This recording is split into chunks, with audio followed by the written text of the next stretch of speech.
Since leaving the UK in 2020, Prince Harry has made a string of barbed comments about the royals and his former life within the family, and last week, he gave yet another shocking interview, proving that the royal rift was no closer to being resolved. Speaking to American TV presenter Hoda Kotb at the Invictus Games from The Hague, where he and Meghan traveled to earlier this month, stopping off in the UK to have a 15-minute meet-up with the Queen for the first time in 9 months, Harry gushed about his close bond with his grandmother, saying, "It was just so nice to see her. You know, she's on great form. She has always got a great sense of humor with me, and I'm just making sure she's protected and has got the right people around her. We have a really special relationship. We talk about things that she can't talk about with anybody else." When asked whether he misses his father Prince Charles and brother Prince William, he avoided the question, saying, "At the moment, I'm here focused on these guys, at the Invictus Games, and when I leave here, I get back and my focus is on my family, Meghan and their children, who I miss massively." Harry, who lives in a £11 million mansion in Montecito with Meghan, 40, Archie, 2, and 10-month-old Lilibet, also claimed that, despite growing up and living in the UK for 2 years, America feels like home. But royal biographer Duncan Larcombe, who wrote Prince Harry, The Untold Story and has accompanied the prince on many royal tours over the years, says his body language suggested otherwise. Duncan says, while Harry is claiming he's happy in his new life, his face looked totally at odds with what he was saying. He seemed bitter and empty. "I imagine anyone watching who used to know him will be worried about him after that interview. He just seemed desperate to justify his betrayal and convince the world, and himself, that it was worth it, and he's now happy. I imagine Meghan's really happy, but Harry looks more lost than ever." Harry, 38, and Meghan, 40, headed to the Invictus Games with a Netflix TV crew in tow, thought to be filming a documentary as part of the couple's multi-million-pound contract.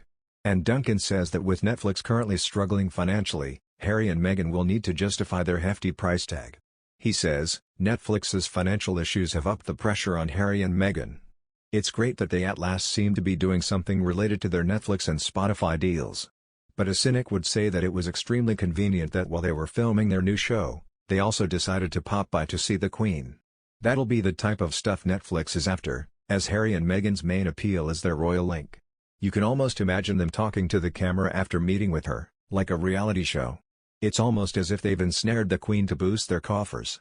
In the interview, Harry also said that he felt that his mother, the late Princess Diana, known around the world as the People's Princess, was watching over him, saying, "I feel her presence in almost everything that I do now. But definitely more so in the last 2 years." Referring to the comments, Duncan adds, Harry mentioning his close relationship with the Queen and his mother Diana in the interview wasn't just a coincidence. It was tactical, as they are two of the most popular royals. There's been much speculation in recent months over whether Harry will return to the UK in June for the Platinum Jubilee celebration, and at last introduce daughter Lilibet to her namesake, the Queen.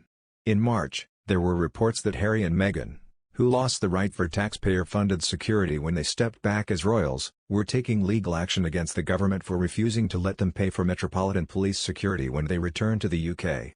And now Duncan says that he doesn't believe the couple will come back for the Jubilee event, and that Harry's tell-all memoir, due out in the autumn, could inflict further damage. Duncan adds, even though they need their royal connection, I really don't think they'll return for the Jubilee. I think there's a genuine chance they'd be booed on the balcony, and that risk of humiliation will be too great for them. Harry says a lack of security is holding him back from coming, but I believe that's just an excuse. I think Meghan has a long-term game plan and always has done. You don't employ an army of lawyers, PRs and experts if you don't have a game plan. If part of that plan is to try to bring down the royal family, then they won't succeed, because Harry and Meghan aren't as popular as they'd perhaps hoped, and they aren't always credible. The state of the royal rift is looking incredibly tragic. The interview made it clear that Harry still harbors a lot of anger towards Charles and William. And he's got his book coming out this year, which will be hanging over the royals, and make it impossible for any bridges to be built anytime soon. Debbie Frank, who was also a close confidant of Harry's late mother, claims that it will take the Duke of Sussex years to let go of his old life. Speaking to Hello, Debbie analyzed Virgo Harry's upcoming year, revealing that his star sign is typically restless and prone to anxiety. She explained, Harry is still going through a major internal process over a number of years which involves a lot of soul-searching and letting go of his old life. It's a sensitive time for him as a Virgo with a mind that races and is prone to anxiety. Commenting on the upcoming Queen's Platinum Jubilee celebrations in June, she commented that Harry was likely to feel awkward and out of step. Restless and craving independence, he's full of surprises. Debbie was speaking as she gave her 2022 predictions for what the year will hold for Harry. She believes the Duke of Sussex is eager to make his mark in the new year, but she suggests a go-slow approach and for Harry to be patient. Richard Kay, Daily Mail's editor-at-large, claims Prince Charles is very concerned about what could be published in the book. He said, "They have on the horizon the prospect of Harry's autobiography or memoir. We don't know what's going to be in it. But we do know he has spent some time digging into his mother's relationship with his father. They must be dreading the publication of that book and what it will mean."